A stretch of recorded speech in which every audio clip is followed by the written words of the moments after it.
Hey guys, Sonia, Thursday, August 21st. Okay. Third day of leaving my job that no longer exists. That is a little mentally challenging to go to a job that you know is ending, yet still be expected to give them your best effort. I gotta say, my department as a whole is epically failing at the giving your best effort till the end. At the moment, I think we're all still in shock. Some of us have moved on to pissed off. We recently changed our slogan, and now every time you see a commercial or an advertisement or a print ad, well, what the poo? I can't even get on the highway. Okay. I guess we're going to take the back roads home. So, to Czech Village we go. Hi-ho, hi-ho. It's off to Czech Town we go. The car knows the way. Okay. Anyway, the new slogan. The new slogan is "The point of unity is you." Well, the point of unity sure as hell isn't us right now. Because they just fired us all or drastically cut all of our hours.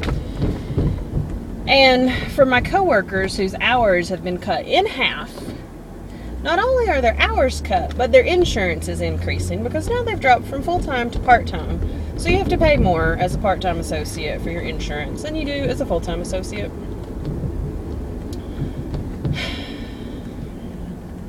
So it's just really frustrating. I know we'll be okay. I have no doubt about that. I know that my husband will do whatever he needs to do to make sure that we are okay, because he is that type of stand-up man. And he really wants me to try to just go to school. But here's the thing. I've worked all my life. All my life. I've had a legitimate job with a tax-deductible paycheck since I was 13 years old. I had a cash-only job since I was 11 years old. And I ran the front counter at my grandmother's bake shop as soon as I could learn to make change. So, single digits. I've always worked. I've always had a job. When I was talking to one of my coworkers today, and she's considering going back to school, and I am highly encouraging her to go back to school because she is a bright young lady, and she's a sweetheart, and she can do more. I don't know. Pharmacy techs don't make jack. We are not paid well. Yet we have the expenses of keeping a license up to date. We have the expenses of keeping a board certification up to date. We have the expenses of paying for continuing education hours because they are required to renew your board certification and your license. So we don't make anything. I mean, seriously, we just opened a Hobby Lobby here in town, and their cashiers, their full-time cashiers make more than probably most of my department as technicians make. So we don't do this job for the money necessarily. I mean, seriously, there are other jobs out there with less requirements, financial requirements, that would give you more money and probably better hours. But anyway,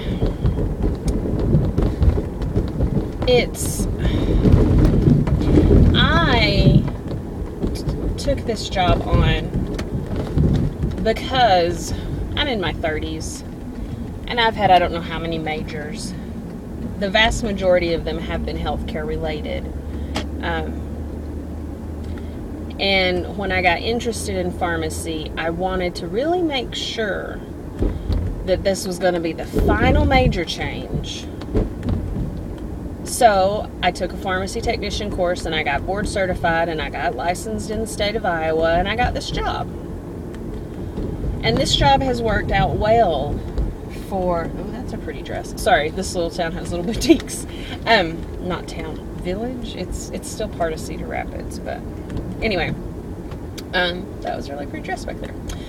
So I took this job, and it's worked out really well that I can have a full-time income and go to school part-time. But it has reached the point, like this upcoming semester that starts on Monday, I have to cut my hours back a little bit because one of my classes interferes. Well, my classes have interfered before, but I've had the flexibility with my list of prereqs that, okay, they weren't very accommodating then, so I switched my classes. Well, I've reached the point, I only have 4 prereqs left before I'm eligible to apply to pharmacy school. I can knock those out this fall and this spring. I can't knock them all out in one semester, or I would, because one of them is a 2-part course. So, actually,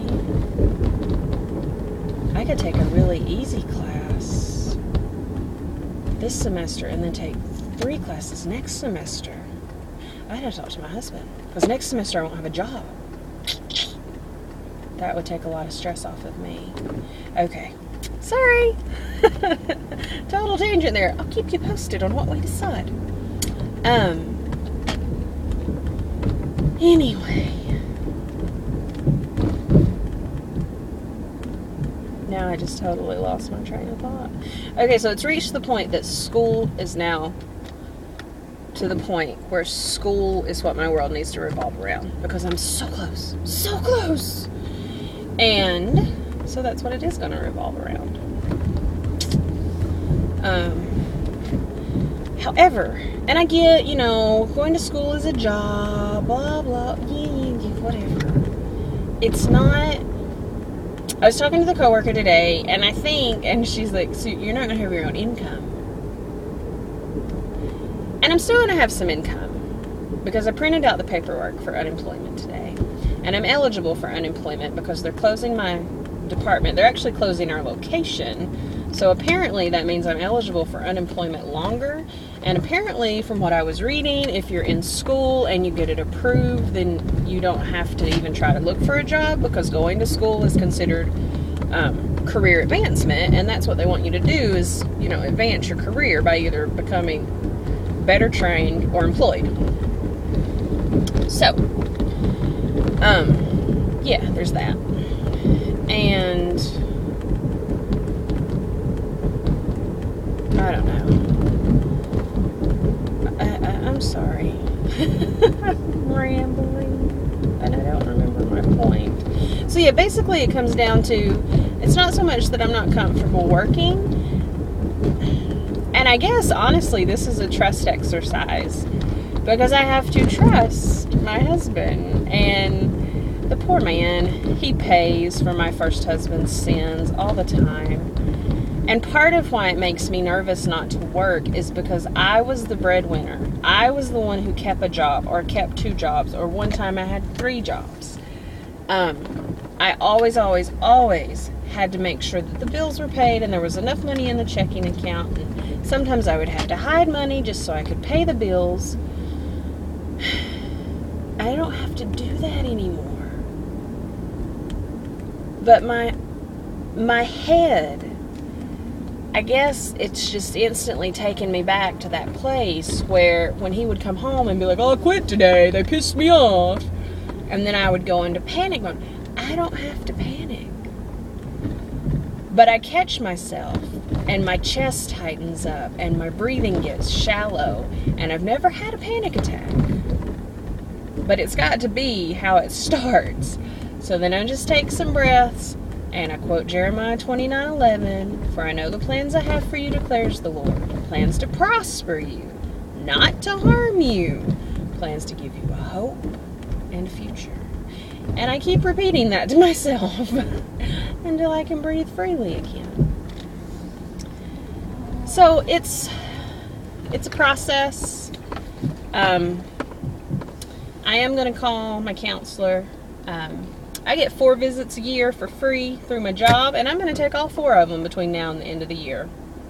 I haven't had a single one this year, so I'm going to take all dang 4 of them just to process and cope and whatever, adapt to our new normal.